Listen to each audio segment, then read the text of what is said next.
The Cincinnati Bengals are in serious trouble. We're a few weeks into the NFL season, and the Bengals still have a big fat 0 in the win column. And I think now is the right time for the front office, coaches, players, and fans to start worrying about their team. Because history has shown that if the Bengals go out and lose it next week, it is almost impossible for them to make the playoffs. Only one team in the history of the NFL has started their season 0-4 and ended up in the playoffs, and that was the Chargers in 1992. Like I said, basically impossible for the Bengals to make the playoffs if they lose next week. And you have to take into consideration how many divisional matchups that the Bengals have left in one of the hardest divisions in all of football. Now, there are plenty of reasons as to why the Bengals are struggling this year and why they've gotten off to such a slow start. I mean, we could take it back to the offseason where things really began to shake up in Cincinnati. Their longtime franchise running back, Joe Mixon, ended up leaving the Bengals in free agency because the Bengals didn't have enough cap space to re-sign him. You know, he had been there the first 7 years of his career and had become one of the best running backs in the league. However, there just wasn't enough room to bring Joe Mixon back on the contract that he wanted.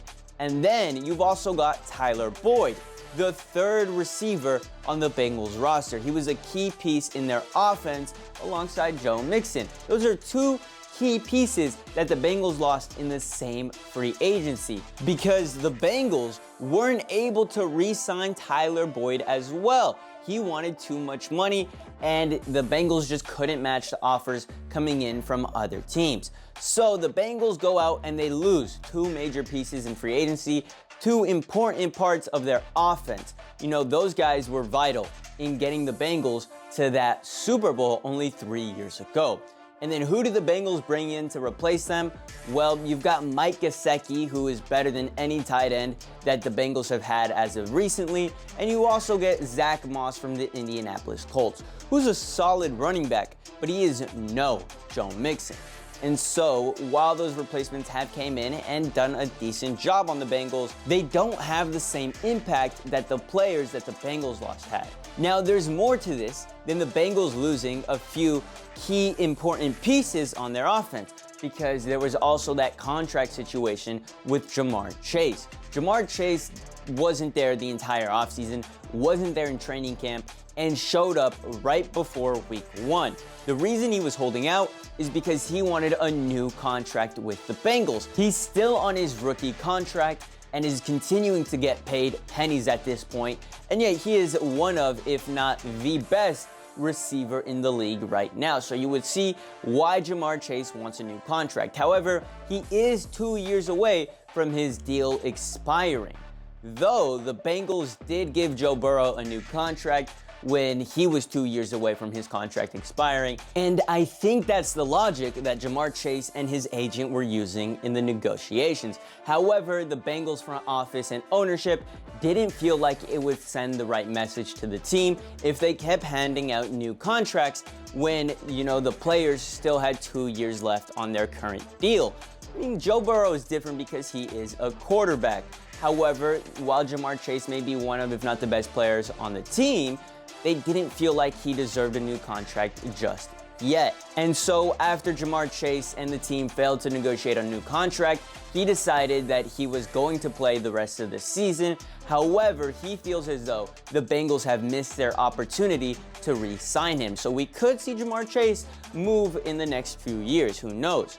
But this drama in the offseason has carried over into the regular season because there have been multiple times, you know, throughout these early games where we see Jamar Chase either being frustrated on the sidelines or being angry at his quarterback. And those emotions were probably built up to the failed negotiations that he had these last couple of months. So there is that issue. And we haven't even gotten to Joe Burrow. Joe Burrow is still suffering from a torn ligament in his throwing hand. One he obtained late last season, and it was serious enough to keep him out for the remainder of the year, while the Bengals were trying to make a late playoff push. However, the Bengals weren't too good last year even with Joe Burrow, because in the games that Joe Burrow started, the team went 5-5, and eventually, with Joe Burrow out, the Bengals would miss the playoffs. And after losing a lot of pieces in free agency, it's starting to make sense as to why this team has gotten off to such a bad start. So with all of those factors in mind, the Bengals going 0-3 isn't too surprising. Of course, their first game was against the New England Patriots, and that was supposed to be a win. The Patriots were one of, if not the worst team all last year, and they didn't get much better, yet they were able to squeak out a win against the Bengals. Why? Because the Bengals couldn't get anything going offensively. Maybe it was because Jamar Chase had no time to practice in the offseason with the team, or maybe it's because Joe Burrow was still a little bummed out from last year with the injury. But anyway, Joe Burrow only managed to throw 164 yards in the air on 21 completions in 29 attempts. He ended up getting sacked 3 times, and the Bengals offense as a whole struggled against a really bad Patriots team, which is why the Patriots ended up coming out on top 16-10. However, these next 2 games weren't the same story, because the Bengals did get things going offensively in the game against the Kansas City Chiefs in week 2, a very winnable game. They looked much stronger. However, they were going against one of the best teams in the NFL, and while Joe Burrow did have a bounce back week, throwing for over 250 yards with 2 touchdowns, it wasn't enough to match the Kansas City Chiefs and what Mahomes had going on. However, if you watch the game, the Chiefs were basically handing the win to the Bengals on a silver platter, because Mahomes turned the ball over several times, and yet the Bengals weren't able to do enough with the opportunities they were given, and ended up losing on a controversial call late in the game. And that brings us to week 3. And before we get to the most recent game, I just wanted to remind you guys to slow down, like the video, and subscribe to the channel. Every subscription is greatly appreciated. We're on the road to 5,000, so please subscribe. All right, now let's get to week 3, where they went up against the Washington Commanders in prime time. That's right, they had to take on a rookie Jaden Daniels and a Washington Commanders team who didn't look all that great last year. And how did the Bengals fare against them?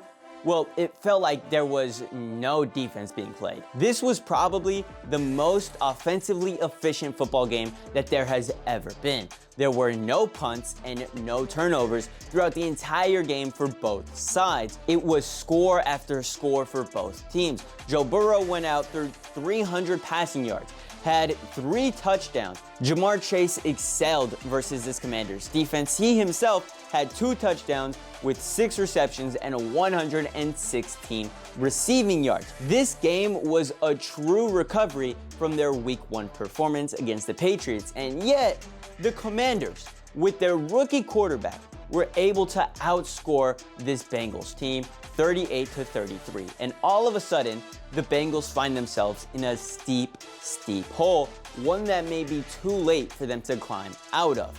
Now, the Bengals have been playing better as of recently. However, their opponents have turned it up a level, and their week 4 matchup is against the Carolina Panthers, who, speaking of turning it up a level, have done exactly that by benching Bryce Young and starting Andy Dalton, because the Panthers looked absolutely miserable with Bryce Young under center, but then Andy Dalton comes in, dominates the Las Vegas Raiders, and now it looks like the Bengals have a tough week 4 matchup on their hands. Who knows? What I do know is that if the Bengals don't win this week, they're done. Their playoff chances are over, and their division is too strong to climb their way to the top if they start 0-4. So what I'm saying is, the Bengals need a win now. But anyway, that's about it for this video. Catch y'all later. Much love. Deuces.